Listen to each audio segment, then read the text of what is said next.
Hi all, welcome back to Sheenu's kitchen. അപ്പോൾ ഇന്ന് ഞാൻ വന്നിട്ടുള്ളത് 3 ടയർ വരുന്ന ഒരു വെഡിങ് കേക്കിൻ്റെ വീഡിയോ ആയിട്ടാണ്.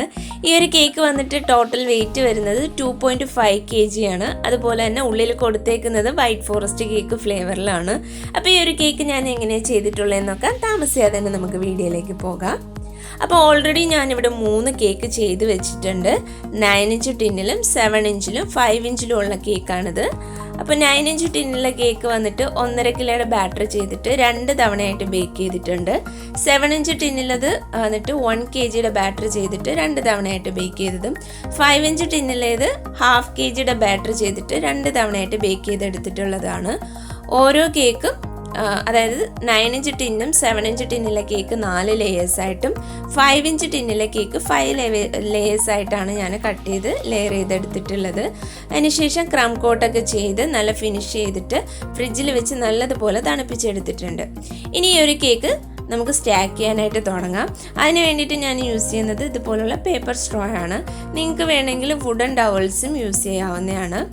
അപ്പോൾ കേക്ക് സ്റ്റാക്ക് ചെയ്യുന്നതിൻ്റെ വീഡിയോ ഒത്തിരി തവണ ഞാൻ പല വീഡിയോസിലും കാണിച്ചിട്ടുണ്ട്. അപ്പോൾ അതേ മെത്തേഡിൽ തന്നെയാണ് ഈ ഒരു കേക്കും ചെയ്യുന്നത്.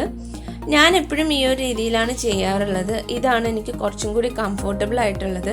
നിങ്ങൾക്കും ഈ ഒരു മെത്തേഡ് യൂസ് ചെയ്യാവുന്നതാണ്. നല്ല എഫക്റ്റീവായിട്ടുള്ള ഒരു മെത്തേഡാണ്. കേക്ക് സ്ലിപ്പ് ചെയ്ത് വീഴുമെന്നോ നമുക്ക് എടുത്ത് വെക്കാനുള്ള ബുദ്ധിമുട്ടോ അങ്ങനെ ഒന്നുമില്ല. അപ്പോൾ താഴത്തെ ടയറിൽ അത്യാവശ്യം കുറച്ചധികം ഞാൻ സ്ട്രോസ് വെച്ചിട്ടുണ്ട്, കാരണം ഇത് കുറച്ച് ദൂരം കൊണ്ടുപോകാനുണ്ട്. അതുപോലെ തന്നെ 3 ടയറുള്ള ഒരു കേക്കാണ്. അപ്പോൾ അത്യാവശ്യം കുറച്ച് സ്ട്രോസ് വെച്ച് കൊടുക്കുക. ഇതുപോലെ സെക്കൻഡ് ടയർ കേക്ക് ഞാൻ ലിഫ്റ്റ് ചെയ്ത് വെച്ച് കൊടുത്തു. ഇനി 2 കേക്ക്, അതായത് താഴത്തെ ടയറും മേളത്തെ ടയറും കൂടെ ജോയിൻ ആവുന്ന രീതിയിൽ താഴേക്ക് സ്ട്രോസ് ഒന്ന് വെച്ച് കൊടുക്കുക. അപ്പോൾ താഴത്തെ ലെയറിൽ വെച്ചതുപോലെ തന്നെ മേളത്തെ ടയറിൽ ഞാൻ അത്യാവശ്യം കുറച്ചധികം സ്ട്രോസ് വെച്ച് കൊടുക്കുന്നുണ്ട്. അതൊക്കെ നിങ്ങളുടെ ഇഷ്ടാനുസരണം നിങ്ങൾക്ക് കോൺഫിഡൻസ് തോന്നുന്ന രീതിയിൽ സ്ട്രോസിൻ്റെ അളവൊക്കെ കൂട്ടുകയും കുറയ്ക്കുകയൊക്കെ ചെയ്യാവുന്നതാണ് കേട്ടോ. അപ്പോൾ അതിലും ഞാൻ സ്ട്രോസ് അത്യാവശ്യം കുറച്ചധികം വെക്കുന്നുണ്ട്. ഞാനിതിൽ റെസിപ്പി ഇൻക്ലൂഡ് ചെയ്തിട്ടില്ല കേട്ടോ. താഴെ നിങ്ങൾക്ക് ഡിസ്ക്രിപ്റ്റ് ചെയ്യുക, അതായത് വാനില കേക്കിൻ്റെ റെസിപ്പിയും അതുപോലെ തന്നെ വൈറ്റ് ഫോറസ്റ്റ് എങ്ങനെയാണ് ഞാൻ ലെയറിൽ ഫില്ലിങ്സ് കൊടുക്കുന്നതെന്നൊക്കെ ഉള്ള വീഡിയോസിൻ്റെ ലിങ്ക് ഞാൻ താഴെ ഡിസ്ക്രിപ്റ്റ് ചെയ്യാം. ഞാൻ റെസിപ്പീസ് ഇൻക്ലൂഡ് ചെയ്യാത്തത് ഒന്നാമത് വീഡിയോസ് ലോങ് ആവും, അതുപോലെ തന്നെ റിപ്പീറ്റേഷൻ വരുമ്പോഴത്തേന് പലർക്കും അത് ബോറായിട്ട് തോന്നും. പലരും പല റെസിപ്പീസൊക്കെ ഫോളോ ചെയ്യുന്നവരായിരിക്കും. നിങ്ങൾക്ക് ആ റെസിപ്പി തന്നെ ഫോളോ ചെയ്യാവുന്നതാണ്. ഡെക്കറേഷൻ ആകുമ്പോൾ നിങ്ങൾക്ക് കണ്ട് പഠിക്കാമല്ലോ, അല്ലെങ്കിൽ വേണമെങ്കിൽ ചെയ്യാമല്ലോ എന്നുള്ള രീതിയിലാണ് ഡെക്കറേഷൻ തന്നെ ഫോക്കസ് ചെയ്തിടുന്നത്. സ്ഥിരം കാണുന്നവർക്ക് എപ്പോഴും ആ ഒരു റെസിപ്പി കാണുമ്പോഴത്തേന് നിങ്ങൾക്ക് ബോറായിട്ട് തോന്നും. അപ്പോൾ റെസിപ്പി ആവശ്യമുള്ളവർക്ക് ലിങ്ക് ഞാൻ താഴെ കൊടുക്കാം. അപ്പോൾ 3 ലെയേഴ്സ് ഞാൻ സ്റ്റാക്ക് ചെയ്തെടുത്തിട്ടുണ്ട്. അതിനുശേഷം കുറച്ച് ക്രീമിൽ ഷുഗറിൻ്റെ ബേബി പിങ്ക് കളർ ഞാനൊന്ന് ആഡ് ചെയ്തിട്ട് ഇതുപോലെ കളർ മിക്സ് ചെയ്തെടുത്തിട്ട് ഒരു പാലറ്റ് നൈഫ് കൊണ്ട് ഇതിങ്ങനെ ഏറ്റവും താഴത്തെ ടയറിലെ കേക്കിലേക്ക് ഇങ്ങനെ ഒന്ന് ടച്ച് ചെയ്ത് കൊടുക്കുകയാണ്. അപ്പോൾ ഇതിനങ്ങനെ പ്രത്യേകിച്ച് പാറ്റേൺ ഒന്നുമില്ല, ജസ്റ്റ് അവിടെ എവിടെയായിട്ട് ഇങ്ങനെ ഒന്ന് ടച്ച് ചെയ്തിട്ടൊന്ന് വലിച്ചിങ്ങനെ വിട്ടു കൊടുത്താൽ മതിയാവും. ജസ്റ്റ് ഒരു കേക്കിന് കുറച്ചുകൂടെ ഒരു ഹൈലൈറ്റ് കൊടുക്കാനായിട്ടാണ് ഈ ഒരു ഡിസൈൻ കൊടുക്കുന്നത്. ഇത് നിങ്ങൾക്ക് ഇഷ്ടമുള്ള കളർ യൂസ് ചെയ്തിട്ട് ചെയ്യാവുന്നതാണ്. നിങ്ങൾക്ക് ഇഷ്ടമുള്ള പാറ്റേണിൽ കൊടുക്കാവുന്നതാണ്. ഇനി സെക്കൻഡ് ടയർ കേക്കിലും ഇതുപോലെ തന്നെ ഇടയ്ക്കിടയ്ക്കായിട്ട് ഞാനൊന്ന് ക്രീം ടച്ച് ചെയ്ത് കൊടുക്കുന്നുണ്ട്. അപ്പോൾ താഴെ കൊടുത്തതിനേക്കാളും കുറച്ച് കുറവായിട്ടുള്ള രീതിയിലാണ് മേളിൽ ജസ്റ്റ് അവിടെ ആയിട്ടൊന്ന് ടച്ച് ചെയ്ത് കൊടുത്തിട്ടുണ്ട്. അങ്ങനെ കേക്കിൻ്റെ ടച്ചപ്പ് പരിപാടിയൊക്കെ കഴിഞ്ഞിട്ടുണ്ട്.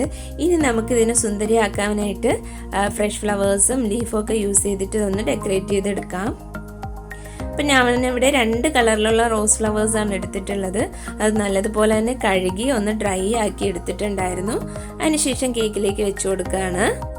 അപ്പോൾ ഇത് വെച്ച് കൊടുക്കുന്ന രീതിയൊക്കെ നിങ്ങളുടെ ഇഷ്ടാനുസരണം വെക്കുക. ഏത് പാറ്റേണിൽ വേണമെങ്കിലും ഫ്ലവേഴ്സ് അറേഞ്ച് ചെയ്ത് കൊടുക്കാവുന്നതാണ്. അതൊക്കെ നിങ്ങളുടെ ഇഷ്ടാനുസരണം ചെയ്യാവുന്നതാണ്. അപ്പം ഞാനിത് ഫ്ലവേഴ്സ് എല്ലാം വെച്ച് കൊടുക്കുന്നുണ്ട്.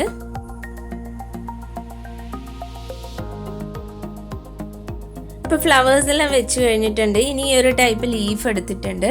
അപ്പോൾ ലീവ്സ് നല്ലതുപോലെ കഴുകി നല്ലതുപോലെ ഡ്രൈ ആക്കി എടുത്ത ലീവ്സാണ്. അതും നമുക്ക് ഇഷ്ടാനുസരണം ഒന്ന് വെച്ച് കൊടുക്കാവുന്നതാണ്.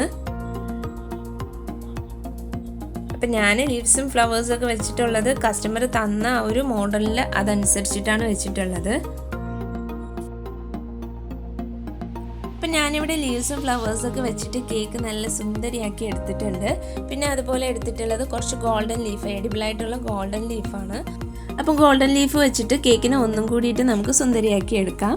അപ്പോൾ അത് ഈ ഒരു പാറ്റേണിൽ ഇത് ഇങ്ങനെ ഒന്ന് വെച്ച് കൊടുക്കുകയാണ്. അപ്പോൾ ഗോൾഡൻ ലീഫ് ഒരിക്കലും കൈ കൊണ്ട് എടുക്കാതിരിക്കുന്നതാണ് നല്ലത്. ഇതുപോലെ എന്തെങ്കിലും ടൂൾ ഉപയോഗിച്ചിട്ട് കേക്കിലോട്ട് ഫിക്സ് ചെയ്ത് കൊടുത്താൽ നമുക്ക് ഈസി ആയിട്ട് വെക്കാൻ പറ്റും. കയ്യിലെടുക്കുകയാണെങ്കിൽ കയ്യിൽ പെട്ടെന്ന് ഒട്ടിപ്പിടിക്കുകയും അത് ഇളകി പോകാത്ത രീതിയിലാണ് കയ്യിലെടുക്കുമ്പോഴത്തേനും ഉണ്ടാകുന്നത്. അതുകൊണ്ട് ഇതുപോലെ ഒരു ടൂൾ യൂസ് ചെയ്തിട്ട് വെക്കുകയാണെങ്കിൽ നിങ്ങൾക്ക് കുറച്ചുകൂടി ഈസി ആയിട്ട് നിങ്ങൾക്ക് കേക്കിലേക്ക് അപ്ലൈ ചെയ്യാനായിട്ട് പറ്റും. അപ്പോൾ നമ്മുടെ കേക്ക് ഇതേ സുന്ദരിയായിട്ട് ഇവിടെ റെഡി ആയിട്ടുണ്ട്. അപ്പോൾ മേളിൽ ഞാൻ പറഞ്ഞില്ലേ ഒരു വെഡ്ഡിങ് ടോപ്പർ കൂടെ വെച്ചിട്ടുണ്ടായിരുന്നു. അപ്പോൾ ഇതാണ് നമ്മുടെ കേക്കിൻ്റെ ഫൈനൽ ലുക്ക് എന്ന് പറയുന്നത്. അപ്പോൾ ഇന്നത്തെ ഈ ഒരു വീഡിയോ നിങ്ങൾക്ക് എല്ലാവർക്കും ഇഷ്ടമായെന്ന് വിശ്വസിക്കുന്നു. ഇഷ്ടമായ ലൈക്ക് ചെയ്യാനും അതുപോലെ തന്നെ നിങ്ങളുടെ ഫ്രണ്ട്സിനും ഫാമിലിക്കും ഒക്കെ ഈ ഒരു വീഡിയോ ഷെയർ ചെയ്യാനും മറക്കരുത്. നെക്സ്റ്റ് ഇതിൽ നല്ലൊരു വീഡിയോ ആയിട്ട് ഞാൻ വരുന്നവരേക്കും എല്ലാ കൂട്ടുകാർക്കും ബൈ ബൈ. പിന്നെ ഒരു കാര്യം, എൻ്റെ ചാനൽ ഇതുവരെ സബ്സ്ക്രൈബ് ചെയ്തിട്ടില്ലെങ്കിൽ അതും കൂടിയിട്ടൊന്ന് ചെയ്യണേ. അപ്പോൾ എല്ലാവർക്കും ബൈ.